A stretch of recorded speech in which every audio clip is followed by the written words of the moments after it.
Okay, we're good to go. Welcome, everybody. I'm actually really excited about this session because I have three very exceptional young people that I'm going to introduce to you in a minute.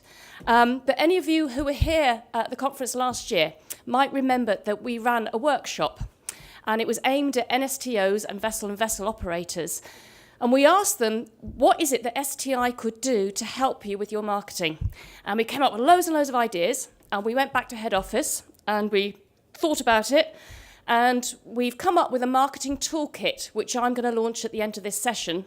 And there's lots of tools and lots of things that you can use, hopefully, to help you with your marketing.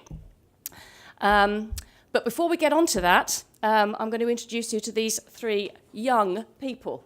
Now, unfortunately, I am way out of the target market that we're aiming at, so I'm old. However, we have Alfonso, who is the communications manager for Sail Training Ship Attila, and Attila attended all of our events this year. We have Magda. Magda was Sail Trainer of the Year. She was the youngest captain of the fleet in 2008, and she is now the managing director of a sponsorship company and does a lot of marketing. And then we have Sean. Now, Sean works with me at STI as the communications and marketing assistant. He's our social media guru. He's actually the youngest speaker in the conference. So they've got a lot of stuff to tell you. They've got a lot of energy. So I'm going to shut up, and I'm going to hand over to Alfonso. Thank you very much, Sally.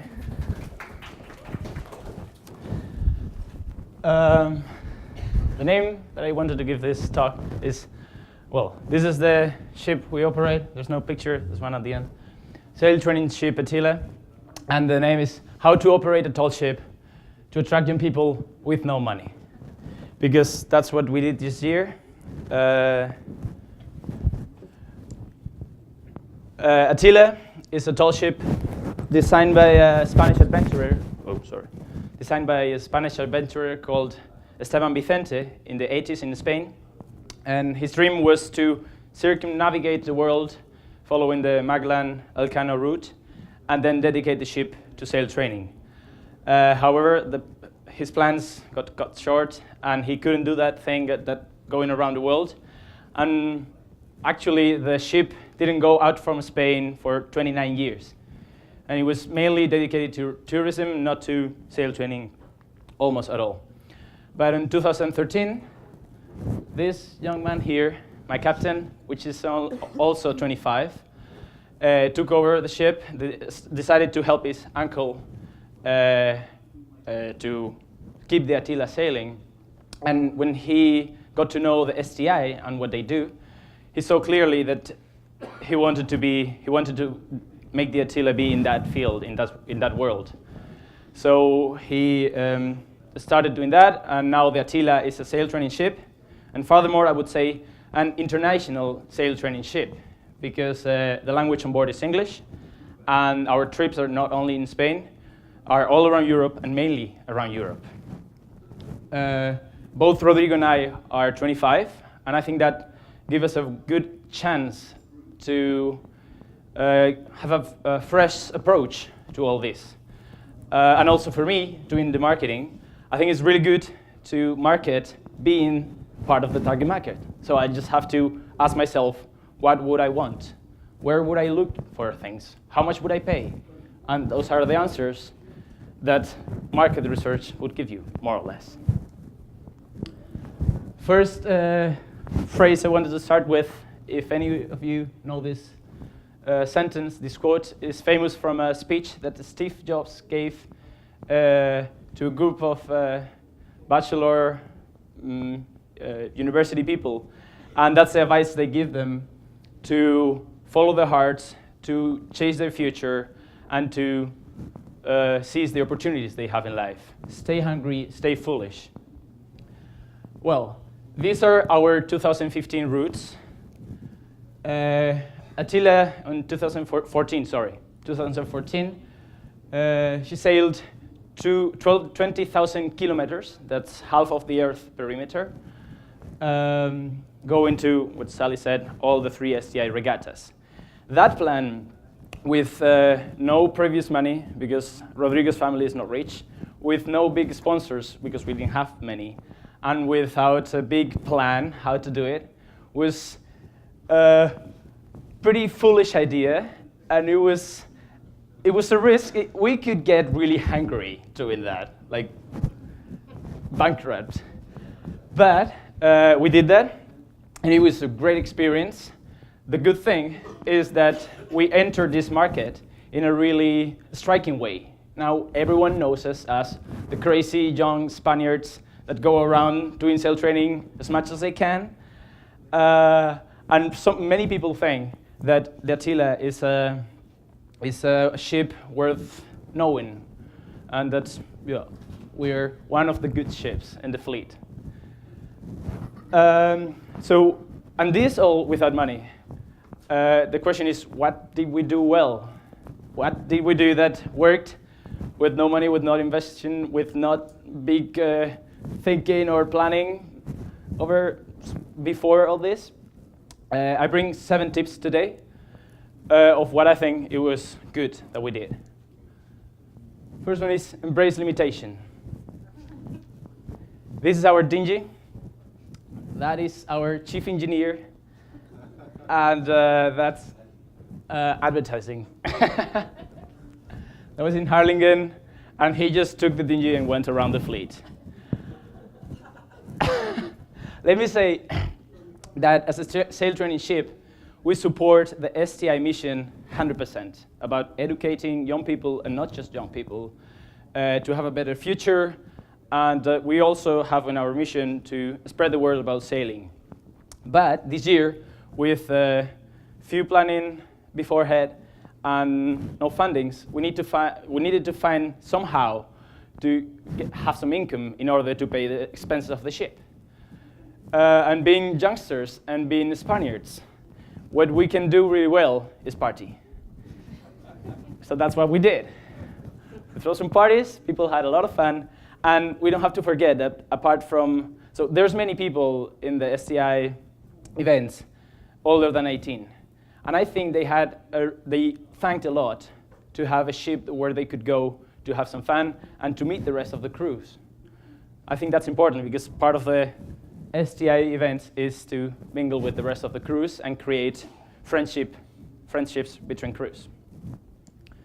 Second tip is embrace what makes you different. Another thing that Spanish people do very well is eating. And at the beginning of this year, we started cooking paellas, like this one, for friends and also for the public.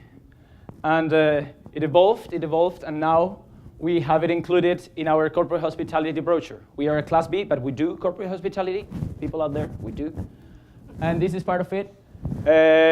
This is a theme arrangement for corporate hospitality called the Spirit of Spain, where we offer we also offer classic receptions, but we offer this Spirit of Spain, which is the same but with Spanish specialties cooked by our cook, Spanish music, Spanish decoration, music, live music, and whatever else you want.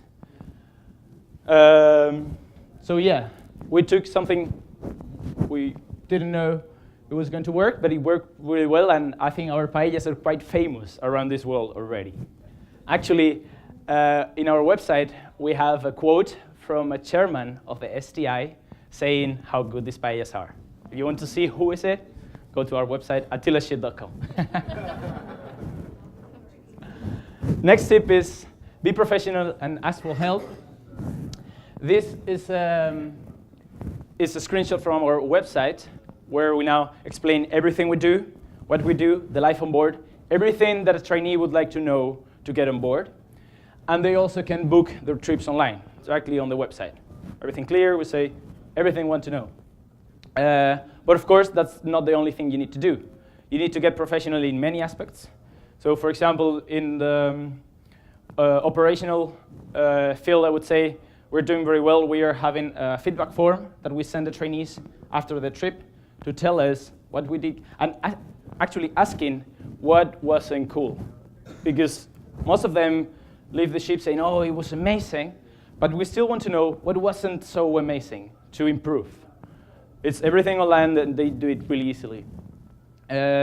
Also on the operational field, I would say I would need to thank the China Sail Training Association, our friend Wing Chan, which is helping us a lot to operate the Attila as they used to operate the Sir Winston Churchill and the Malcolm Miller. Those were classic sail training ships. They were doing many things right. He has the experience that we don't, and he's helping us to go this way. But that's being professional. Then you still have to ask for help, and being so young, having in many aspects no clue, we have to ask for help to many people. We were bothering the Sail Training International Association all the year with our questions. Some other national associations help us a lot and are helping us already. And also agencies like at Sea Sail Training and Monique help you a lot because trainees don't come so easy. And they have the trainees that you cannot get so easily. So I have to thank all these people and many others that are not here. Next step is have fun, because doing all this, we don't have to forget that we're doing it to keep the Attila sailing. My captain has been sailing the Attila since he was a baby, practically, with his uncle, and he loves the ship. So he knows very clear that the only way to help the people have a good experience on board is to have fun and enjoy the crew ourselves. And we had many funny moments. Those are just some pictures. The crew parade with our friends from here, from La Coruña, from Juan de la Angara. That's Rodrigo in Greenwich. And I think it's very important to have fun and to follow our hearts, as Steve Jobs would say. Follow your hearts, and that's just be yourself and enjoy what you're doing. And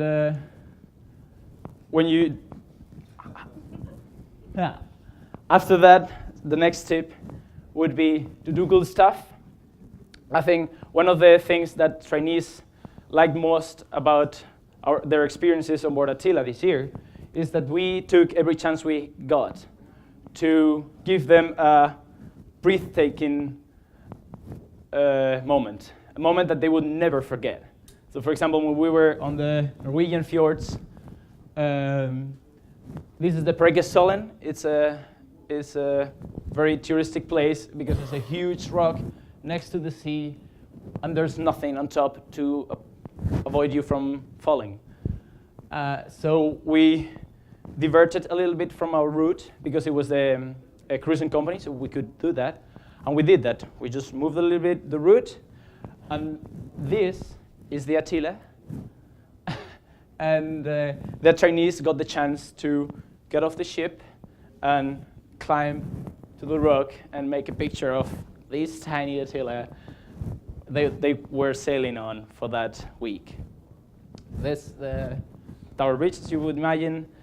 Some other things, for example, when I was talking about having fun, something really cool we did in the Norwegian fjords, in one of my first times sailing, because I'm not a sailor, was that one day the second race of the tall ships races from Bergen to Esbjerg, the crew parade started on the afternoon, and the race didn't start until the morning before. That was the schedule.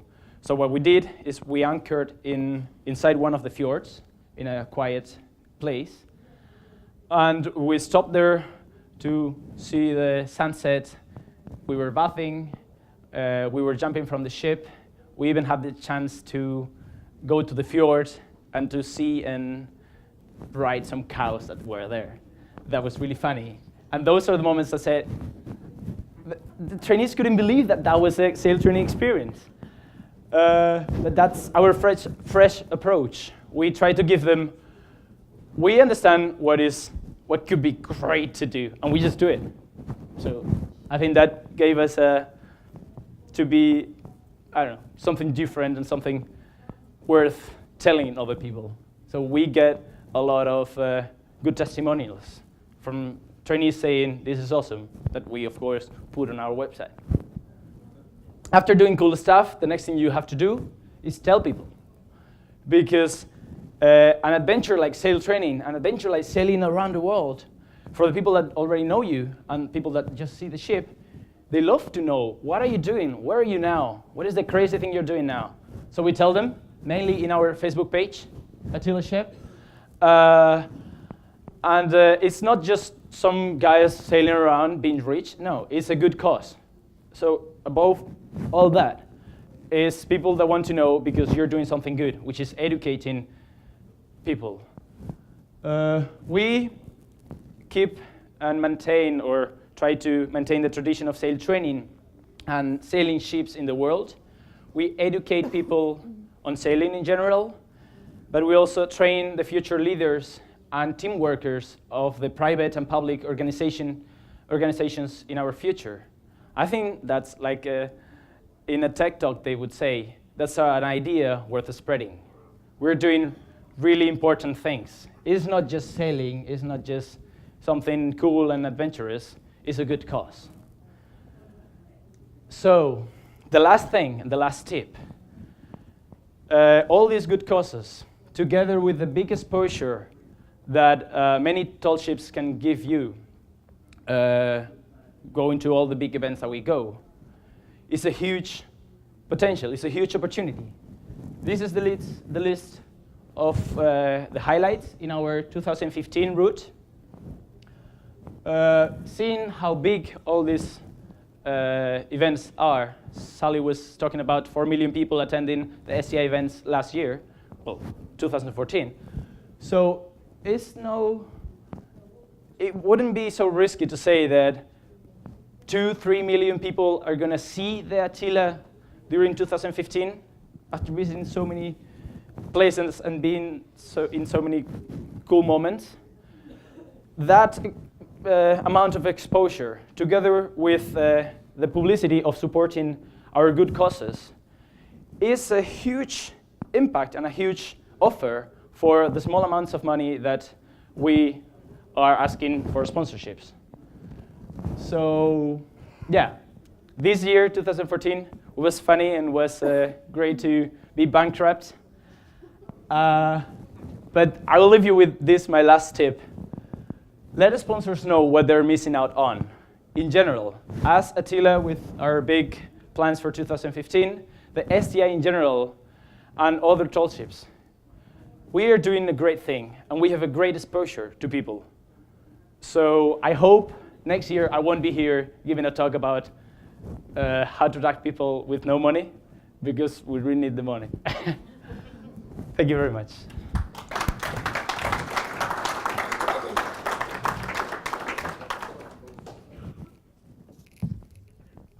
So it was super exciting to hear how Attila, within a year, turned up and is now a significant part of the whole SCI family. And me this year, I had great paella parties on board Attila. I made friends, and I'm super happy they managed to do such a wonderful thing.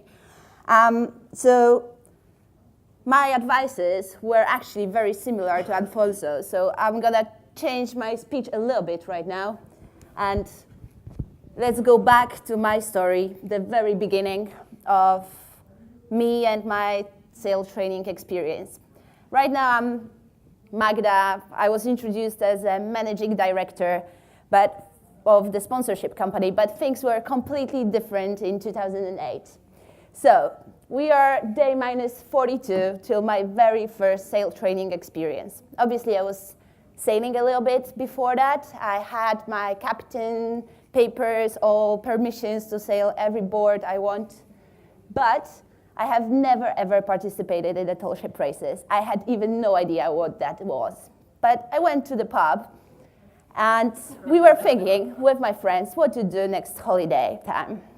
And so somebody said, like, look, Gdynia is for charter, so why won't we charter Gdynia and have fun on board? I was like, okay, fine.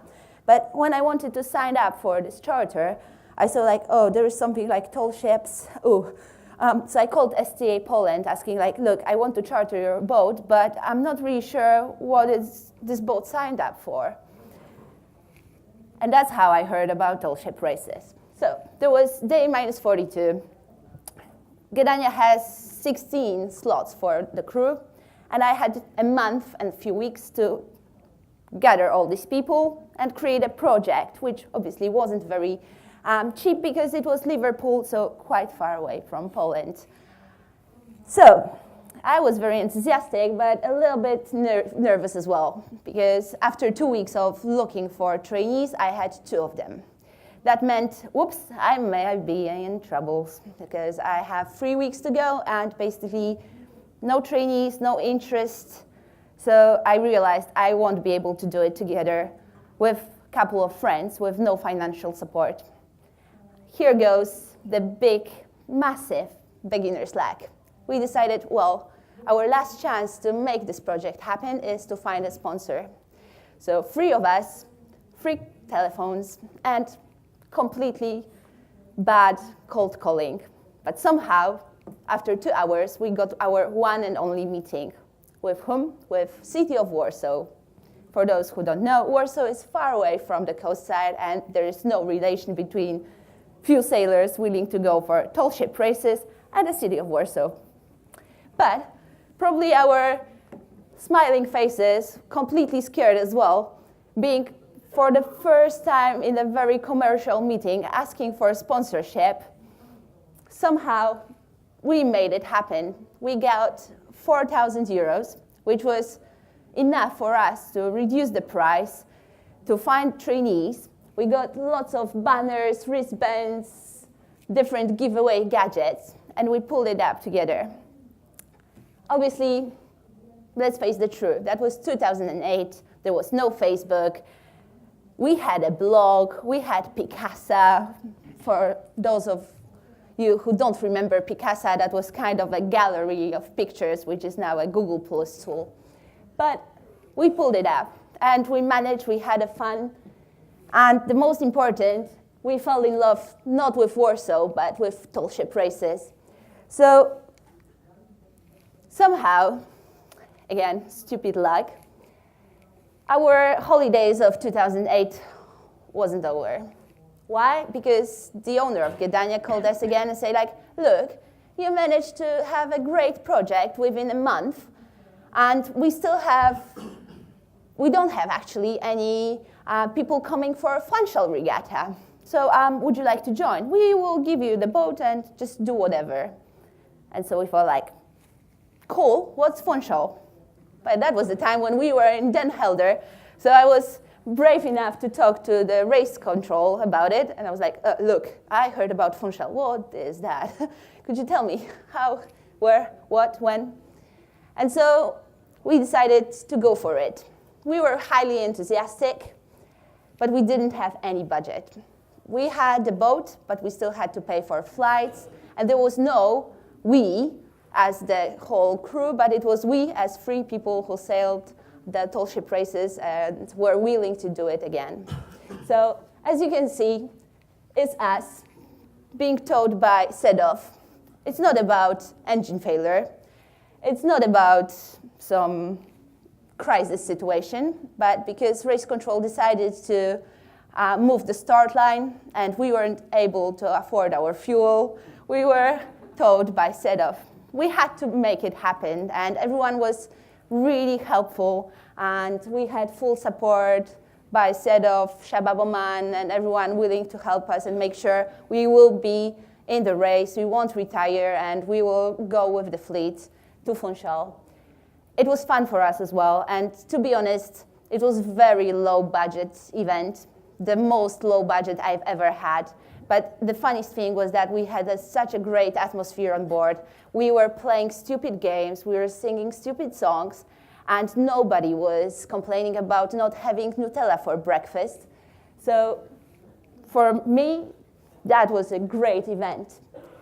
And obviously, another motivation to stay with tall ship races, my new family, as I was super warmly welcomed.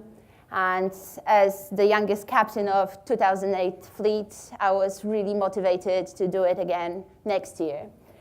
And this time I was a little bit more clever. I learned my lessons. So I thought, okay, maybe it's time to find a boat a little bit earlier, not 42 days prior the event, not 2 weeks before the event, but we started in January. And logistics-wise, 2009 was much easier for us. We didn't have to pay much attention on the travel costs. It was Baltic Sea. I'm from Poland, so it was very easy to find a boat, a cheap boat, and to plan the event so that we don't need to look for sponsors, but we can do it on our own. And so we did. I even managed to secure the party budget, because right now I knew the event I'm going for, which was very helpful. Because I forgot to mention, in 2008, I had huge problems to really understand what's the difference between crew parade and the parade of sail. So I learned the event. I knew what to expect. 2009 was the time when I thought, okay, I'm going prepared. And so I managed to secure the budget for the party on board Sharky. It was 40 euros. It was 40 euros that was enough to buy 2 buckets of sangria with some fruits and snacks, and the whole night costume party on board Sharky. For those who were there, it was a very good party. We had some struggles with the Turku police. Unfortunately, there were some people who had the costumes as divers, so the police was a little bit stressed what is really happening on board Sharky, especially that we maybe didn't think that much about the number of people on board, and at some point you had all the masts, and then there was Sharky, and then there were other C&D boats. So probably we hit ground in the Turku Marina, but it didn't really matter. We had fun. And we had so much fun that we had even a mascot, and we tried to be as creative as possible, again, with no budget. But somehow, we won the Friendship Trophy. And to be honest, the best lesson is expect the unexpected. Because even if we started preparation in January, even if we thought we are prepared for our wonderful crew party, even if we had our mascot, even if we had our t-shirts, we had our blog, everything went fine till this Friendship Trophy thing. Unfortunately, because we were all at sea, we didn't notice that our blog is not working. We didn't notice that my phone was lost for 2 days, and all media trying to reach me, they didn't manage to do so. So I'm telling you about my mistakes, just for you to be prepared about what may actually go wrong, because of course we hear so many successful stories, but believe me, behind all the success, there are massive numbers of different failures, fuck-ups, and so on. So our was unfortunately the Friendship Trophy title. You may ask me when I sent the press release, because of course I finally sent it, but it was after 2 days. After 2 days when I finally came back to Poland and I managed, oh, that's actually a big thing. Maybe I should share the news and spread the word about us and our Friendship Trophy. Unfortunately, in Klaipėda, we were too busy with our celebration. We were obviously partying a lot, and we were super happy. We had our flag, but there was no word in the internet, on the Polish websites, and the only way of people getting to know that Sharky has won the Friendship Trophy was Sail Training International website and all the Facebooks and social medias. So we thought, okay, we have great successes, let's try something different. And here comes the year 2010. 2010 with 2 regattas, slightly different from tall ship races I used to know. It was Garibaldi Tall Ship Regatta, and it was Historical Seas. 2 super difficult projects for me. I didn't think it might be so hard to find trainees that are willing to go for any sailing cruise in April and May. To that time, I was looking for trainees among my friends, friends of the friends, people who are associated with the yacht club, anyhow experience a little bit so that they can easily join our team. This time it was a little bit different. I wasn't aware of the fact that April and May are the time when students actually do have to study. And it was me as well, but obviously I was able to postpone my exams. Unfortunately, I learned that not all the trainees are that crazy as I am. So I had to look for new markets. I have to find the people who are willing to fill my slots on board because, again, there was no one behind me. There was no one supporting me financially wise. So if I hadn't full crew, I had to pay for the free slots from my own pocket, which obviously wasn't full. So I thought, okay, we have some great achievements and some people do know us. So why not to start the international crew?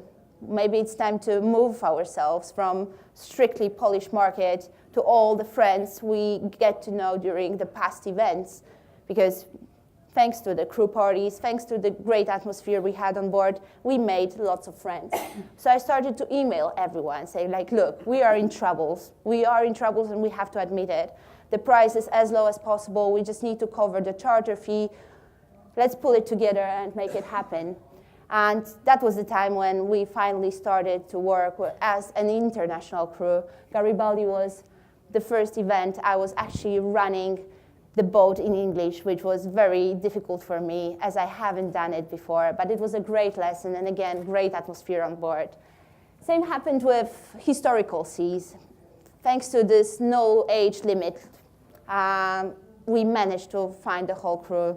Again, those destinations were super expensive, and even if my offer wasn't that expensive, getting to Varna, getting to Istanbul in May, that was quite expensive thing. So that was the first time when I was sailing with people much older than me, and actually it was very difficult to show them this sail training spirit. But again, somehow we managed to do so. And finally, we got there. After nearly 4 years, we thought, okay, let's join another event, Culture Tall Ships Regatta. I knew actually that I have to target my trainees. And if I know that most of my trainees are students, May, April is not the best time for sailing cruises. Luckily, Culture Tall Ships Regatta were in September, was that? End of August, something like this. So that was end of the summer. And again, that was Baltic Sea, which decreases the costs of chartering the boat, delivering the boat significantly. And we had much time to do it. So we took our lessons. We finally get through all the mistakes we've done. And we had everything we wanted. And I think 2011 was the greatest success. We had early recruitment. We had the campaign which started at the beginning of summer, communicating that, look, we are going, we have full crew, but we are sending the message that there are other Polish ships that are looking still for trainees. We had our crew confirmed. However, we thought, let's spread the word about sail training itself. So we had the Facebook with all updates.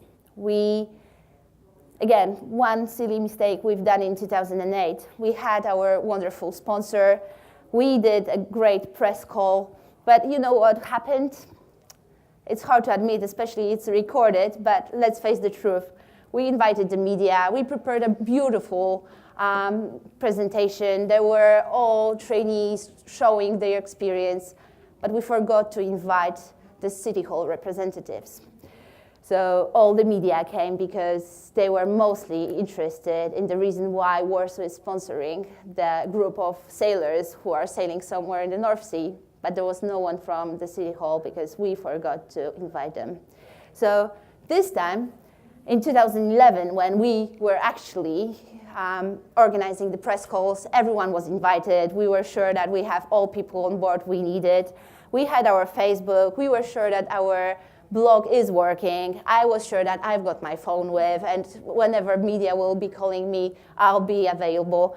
And we started our cooperation with the host cities because we thought if we want to spread the news about sail training, we really need other people to help us. And it's not about financial support, it's all about saying how great sail training is. And so we thought host cities, especially Gdynia and Szczecin, which are organizing tall ships, they have a great database of media, and then they can easily help us with showing how great things we are doing. We thought Warsaw as well, and all the VIPs are, I'm finishing.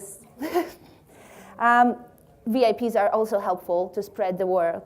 And so basically, even if the last 120 miles we had to steer with the emergency tiller as our steering system broke, we managed to win the whole sea overall prize, and we got the Master Marines. And because media were very interested in our troubles, and so they were trying to check what's happening on Four Oceans Dream. Why are they using emergency tiller? Is there anything bad happening? There was obviously no communication with us as we were at sea, but just after we landed, the media were coming to Four Oceans like, what's happening, what's happening, what's happening? And we managed to turn this crisis situation onto a great success, because we were like, look, yes, we had problems, but we won. We got this Maritime Master Marine Prize for managing the situation. And that was a very successful campaign. And I really do wish Attila and all of you to have one day, finally, a campaign you don't have any failures and mistakes. That was a short event, easy event, but finally after 4 years of trying different events, historical seas, tall ship races, being the youngest, winning the front ship trophy, I managed to be in the position I wanted. And with this wish, I'm leaving you now.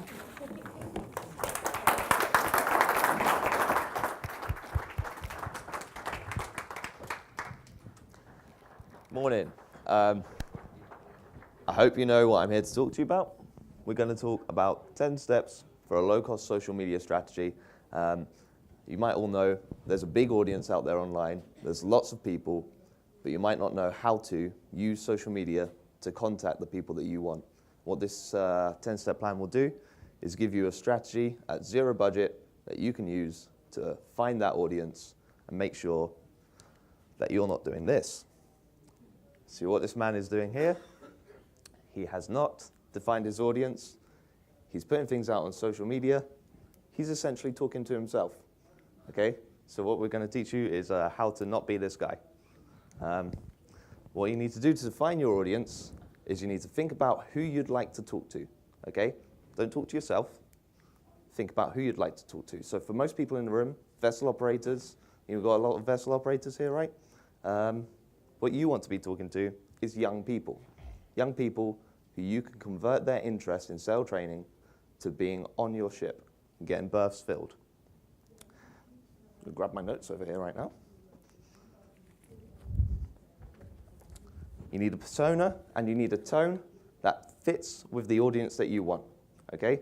And an important thing in social media is to not talk like you like your audience. You need to talk in a way that your audience will understand.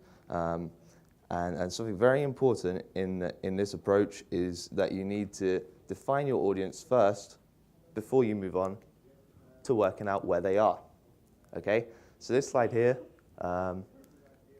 this is all kinds of social media that you could think about using. And what this slide really shows is that it's more than just the Facebook, Twitter, and the ordinary default things that you might think about when you think of social media. There's a lot of platforms out there, and you can't just, if you want to be successful and find the full extent of your audience, you have to utilize the different platforms in ways that your audience are going to engage with, okay? So online is not the answer to where your audience are. Your audience might be on Twitter, they might be on Tumblr, but how you're going to think about that will then affect how you're going to contact your audience. It might seem fairly interchangeable. You know, you think Facebook, Twitter, you can just post some text out there and that'll work for your brand. But it won't, because the way that your users will engage with the different kinds of social media is a very important thing that's going to that you're going to have to think about before you post out. Does anyone know these two social media brands up here? Can anyone tell me the names? First one? Pinterest, yeah. And the second one? Instagram.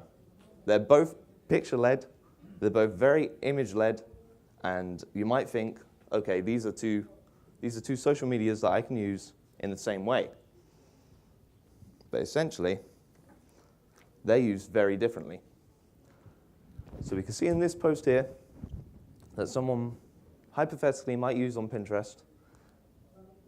They've got a nice picture of a big ship, and they've said, what a beautiful ship. This looks like fun. Okay, so Pinterest user is aspirational. What they're doing with their Pinterest board is showing the world, this is what I would like to do, not this is something I'm doing.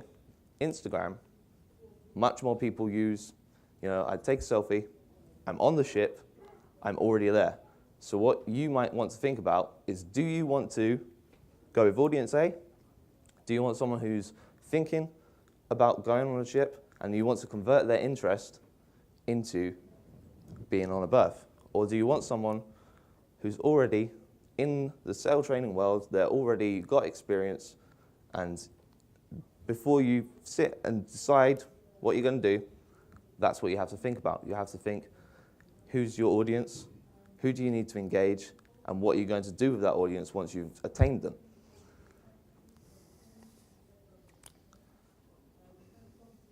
Younger viewers will notice the content that you post out and if it matches their expectations of social media.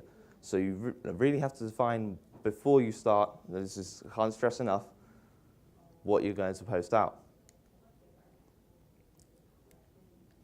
Around the world, we've got a lot of nationalities in this room, a lot of nationalities in sail training. There's different usage of social media, and the expectations, again, will change. Britain has these 5 places online that users flock to and are very important spaces that we at Sail Training International are very interested in. But in your country, is it the same? Well, you have to find out. You have to work it out. For example, Twitter here in the middle, very popular across the world. It's a very useful platform. But in China, there's a website called Weibo, and it's nearly exactly the same functionality. It's very similar, but it's massive, and Twitter hardly used in China. Okay? So really, the point of this here is that you've got to think not just, these are the social medias I want to use, I'm going to use them. You have to think, who's going to be on them? It's called Weibo. Weibo, yeah. And it is nearly essentially the exact same thing. But no one uses Twitter in China. Everyone uses Weibo.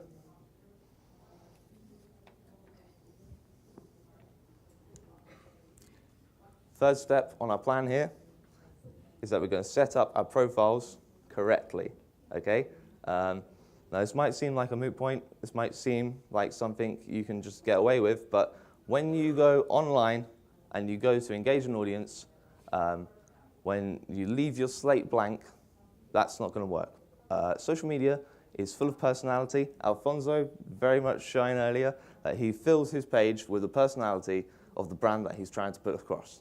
Okay? So when we're leaving our slates blank and we're not filling in our profiles properly, what that says to our audience is we don't have anything to say, we don't know who we are, and that's going to leave a bad impression on them because they're going to think, well, why do I want this if all they're seeing is this? Okay? There's some great resources out there to make sure that you can fill in your profile expertly, professionally, and make your whole page look really neat. There's going to be some stuff available in the downloadable page from the Marketing Toolkit that will show you how to get online in a way that makes your page look professional. Because remember, you're reflecting your company's interests online, so it needs to be just as professional as your website would be, just as professional, as your email tone would be. It needs to have that same level of sheen. So it doesn't cost you anything to just take your time, set up your profiles, and look like a professional brand online.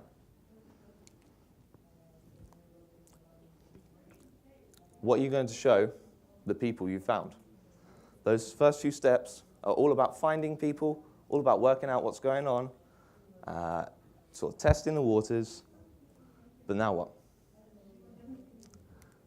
You need to work out what's going to get the mind of these people that you want to target ticking. You need to get the gears going.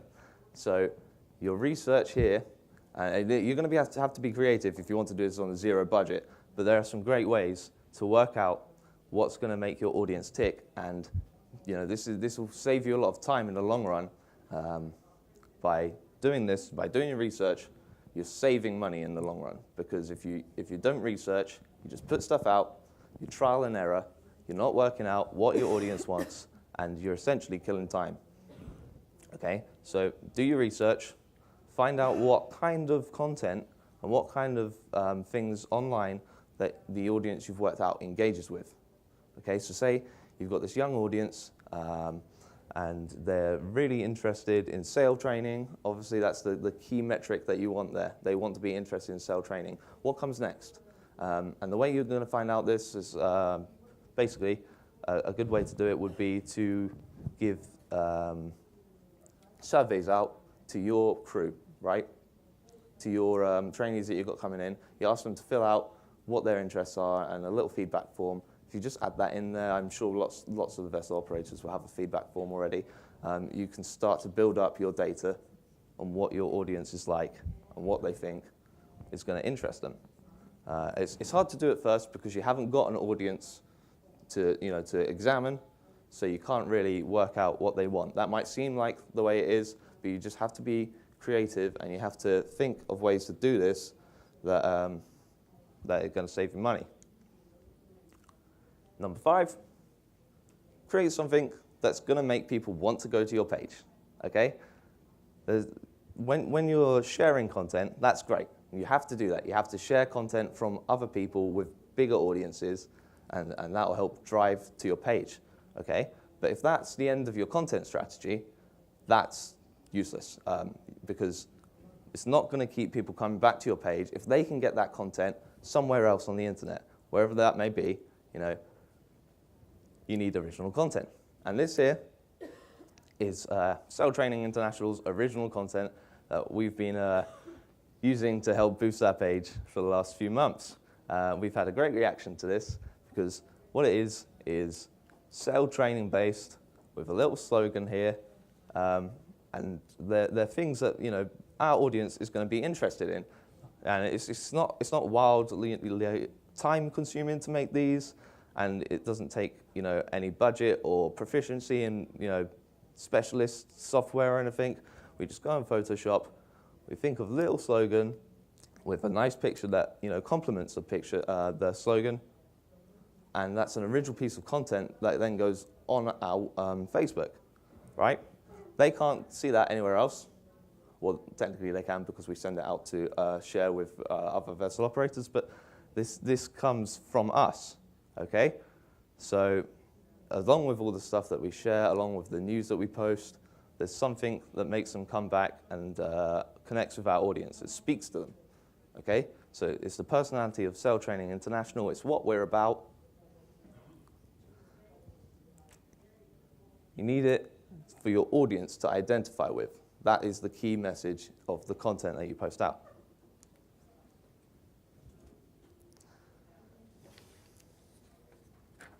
Once you've created something and you think it's fantastic and you've spent lots of time on it, you're really happy with what you've got there, what you have to do is engage with your audience when they're there to be engaged with. You're not going to get anywhere if you're posting out at the wrong time of the day, to your audience. So again, using the young people example, where are young people in the middle of the day? They're at school. Or they're at their job, or they're at work, they're not available to read a long story or engage with a piece of content that takes up a lot of time in the middle of the day. So if that piece of content that you created in the last stage of our plan is something massive, long, rambling, or a long video that you're really proud of, it's a great piece of content, are you going to post it in the middle of the day? No. No, you're going to save that piece of content for when people are going to be able to engage with it. Because social media moves fast, your newsfeed goes down, and if something's lost down there, it's not going to get the reaction that you want. It's not going to help build the audience, and it's not going to get seen. And with all that time you spent on making something great, that's not what you want. So always have a schedule filled out, detailed list of what you're going to post and when. And you can think about different kinds of content to post. I'm not saying don't post in the middle of the day at all, but the example that we're going to go with here is that you could use, say, a picture, an image. One of these images in the middle of the day, when users are checking their newsfeed, they're having a little look on there in the middle of the day.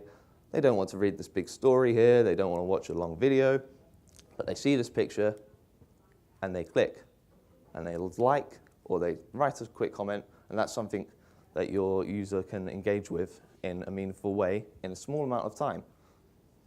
So engagement, does everyone understand the term engagement in social media? It's not just having an audience that counts, it's making them click on your posts and engage with what you're putting out there. And if you're not doing that, then it doesn't matter how many likes, how much audience you've got, how much you've thought about your audience. If you're not getting them to engage, then there's no point in them being there, right? You want an audience that's thinking about your content, and you want an audience that's enjoying and engaging with what you're doing. So now, we've thought about our audience, we've created something for our audience, and we've put something out there to our audience at the right time. What are we going to do now? We're going to work out how we've done. We're going to evaluate our results. And there's key data that you can work out that will help you decide what you're going to change the next time you take on this cycle. So, it's a cycle, it goes round and round, but if you don't work on this stage, then you're just going to repeat mistakes, and that will waste time, and that will waste resources, and then your zero-budget social media plan is suddenly becoming expensive for less return.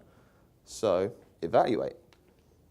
Decide on metrics that you want to use, whatever they may be, stick to them, use them again and again, and decide on what's going to make your audience, what you're going to change to make your audience tick more. Once you've done so, you have to take on board what you've learned. These guys, they're not going to get anywhere. He's worked out a better solution, a better way to do things, but they're too busy. Is their audience going to grow? Are they going to learn anything from their mistakes? Probably not. So always tweak your formula once you've done your evaluation. Pizza. Bit distracted by the pizza, kind of hungry. So all the different toppings on this pizza represent the different things you can do on social media. Okay? Video content, text content, small posts, using your news posts. Say if you've got news on your website, that's great for social media. Okay? You've got some old collateral that can be converted into social media. That makes up all the different toppings of your social media, the different kinds of things you post out. And it's important to have all the different toppings come from the same pizza. You need a brand within your brand. To identify online, you have to be consistent. And that's what this slide's showing here, is that you can branch out. You can branch out and offer different things to your audience, but you have to make it come from the same pizza. Last step, okay? So, again, we've done this, we're doing this, around and around, again and again. It's a cycle. But you can't get discouraged. Can everyone see this little cartoon here? He's saying, we've got this cool video. Want you to make it go viral. And that's a key term that people seem to use a lot in social media. We want to go viral. Well, you're not going to go viral with a 22-minute video about the benefits of buying a product. Yeah? You haven't created, he's missed a step on the plan, and he hasn't created something that will engage his audience and really interest them, won't reflect your brand, okay? Social media is about putting across your personality, putting across what your brand does and what it can offer to the audience that you define. They've not done it. So if you just sit back, put out this content that you haven't thought about, wait for it to go viral, you won't get anywhere. You have to persist. You have to keep going with the plan, and you have to stick to your guns.